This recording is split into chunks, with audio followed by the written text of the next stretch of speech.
SIR के मामले पर आज सुप्रीम कोर्ट में अंतिम सुनवाई। कल ही हुआ था तारीखों का ऐलान। बिहार में चुनावी तारीखों की घोषणा के साथ ही आचार संहिता लागू हो गई है।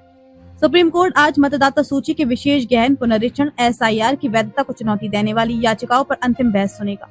चुनाव आयोग ने एसआईआर की प्रक्रिया पूरी कर ली है, जिसके अंतर्गत अंतिम मतदाता सूची में 7.43 करोड़ मतदाताओं के नाम शामिल है और 14 लाख लोग पहली बार मतदाता बने हैं। बिहार में चुनावी तारीखों का ऐलान सोमवार को हो गया। इसके साथ ही राज्य में आचार संहिता लग गई। बिहार में एसआईआर की प्रक्रिया पूरी होने के बाद चुनावी तारीखों का ऐलान किया गया है।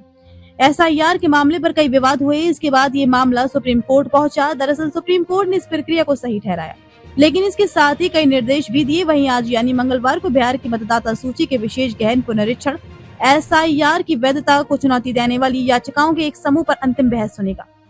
न्यायमूर्ति सूर्यकांत और न्यायमूर्ति जयमाल्या बागची की पीठ ने पहले भारत के चुनाव आयोग ईसीआई के अनुरोध पर सुनवाई स्थगित कर दी थी, क्योंकि चुनाव आयोग ने तर्क दिया था कि इस मामले पर 1 अक्टूबर को संशोधित मतदाता सूची के अंतिम प्रकाशन के बाद ही विचार किया जाना चाहिए। अब ईसीआई ने एसआईआर की प्रक्रिया पूरी कर ली है, जिसके अंतर्गत अंतिम मतदाता सूची में 7.43 करोड़ मतदाताओं के नाम शामिल हैं और 14 लाख लोग पहली बार मतदाता बने हैं। बता दें कि गैर सरकारी संगठन एसोसिएशन फॉर डेमोक्रेटिक रिफॉर्म्स और अन्य की ओर से दायर याचिकाओं में एसआईआर की प्रक्रिया की वैधता और पारदर्शिता पर चिंता जताई थी।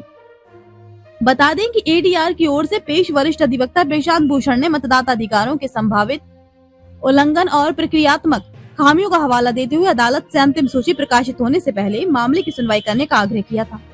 इस सुनवाई के दौरान पीठ ने स्पष्ट किया कि अंतिम सूची के प्रकाशन से न्यायिक समीक्षा में कोई बाधा नहीं आएगी। पीठ ने ये भी कहा कि यदि कोई अवैधता पाई जाती है तो वह प्रकाशन के बाद भी हस्तक्षेप करेगी।